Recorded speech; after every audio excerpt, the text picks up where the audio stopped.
लू जिंग और song Shao का झगड़ा देखने के बाद यू ने जल्दी से दरवाजा बंद किया, बेड पर बैठकर सोने का नाटक किया।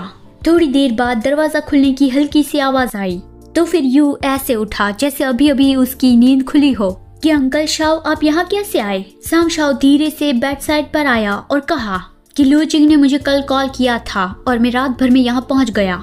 यू मन में ही निराशा दिखाता है कि भले ही सॉन्ग वाला की हालत उसे जल्दी या फिर देर से पता तो चलने वाली थी, पर उसे इतना जल्दी बताने की क्या जरूरत थी। आखिर कौन सी माँ अपने बेटे को हॉस्पिटल बेड पर इतना वीक देखकर खुश होगी।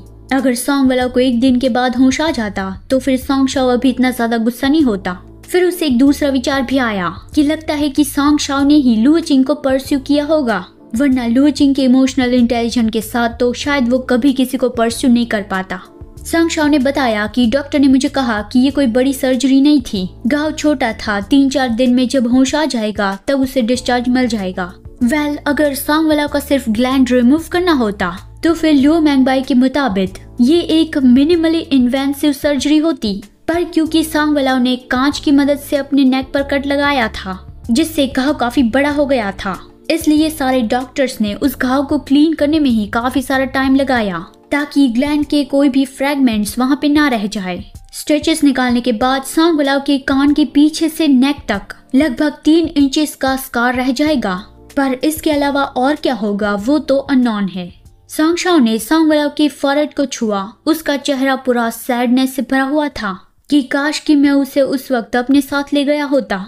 यू मन में बोलता है कि हर किसी के पर्सनल रीजंस होते हैं और कौन कह सकता है कि बेस्ट चॉइस कौन सी होगी। सॉन्ग शाओ ने यू से कहा कि तुम आराम कर लो, मैं यहाँ पे रहूंगा, पर यू ने सॉन्ग वाला की तरफ देखा और कहा कि जब तक उसे होश नहीं आएगा तब तक मैं यहीं पे उसका वेट करूंगा, क्योंकि यू ने पूरी रात वेट किया था तो फिर थोड़ी देर और रुकने में क्या फर्क पड़ता है।